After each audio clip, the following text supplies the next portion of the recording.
Naghahanap ka ba ng malaking speaker pero abot kaya ang presyo? Eto, tingnan ang bidyong ito na nire-review ko at baka iyong magustuhan. Let's go! Hello guys! Magandang araw sa inyo. Nandito ngayon tayo sa No Inside Gadget. Dahil dito sa No Inside Gadget ay makakakuha ka ng mga info, tuwal na larawan, tuwal na review para sa mga Bluetooth portable speaker. Tara na! Magkano ba ganyan, Daddy? Ang price nito ay makikita dyan sa pin comment section sa baba. At nariyan din ang link kung saan ko binili. Wow, malaki na. Ang mura pa. How about the specs? At ayan, makikita nyo sa screen sa kanyang kahon ang kanyang mga specs at features.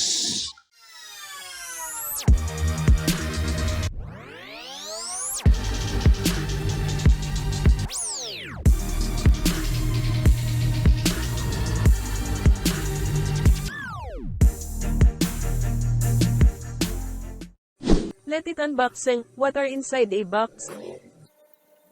Makikita dito ang cable, mic, remote, at ang pinakang unit. 1, 2,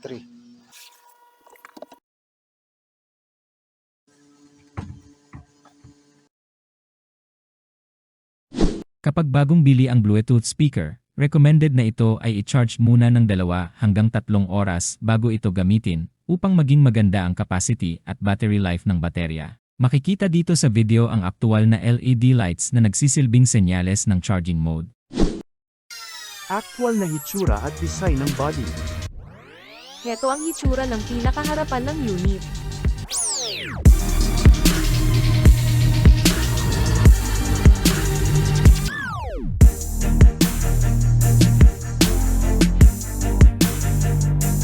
Ang speaker frame nito ay gawa sa plastic material.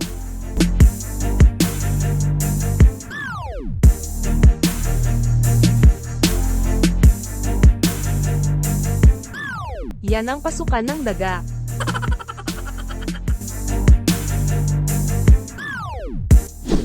Ito ang hitsura ng likod ng speaker. Heto naman ang hitsura ng gilid ng speaker.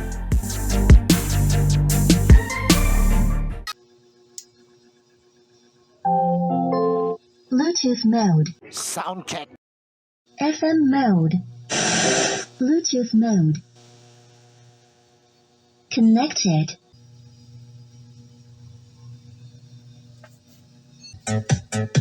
Okay, pare.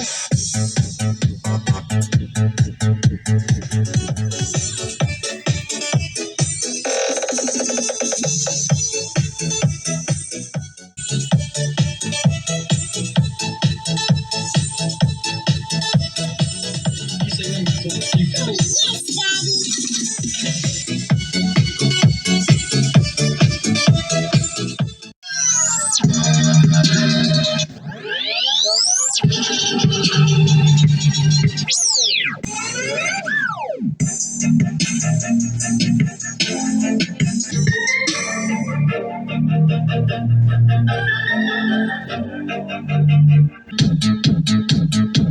Like and share. Ang pagti-tear down, ipakita ang panloob na parts. At dito sa aking vlog review ng YouTube channel ay ipapakita ang kaloob-looban kung anong pyesa ang ginamit o battery na naka-install na makikita na aktual sa video upang kung nais mong magdagdag ng baterya ay may idea ka na.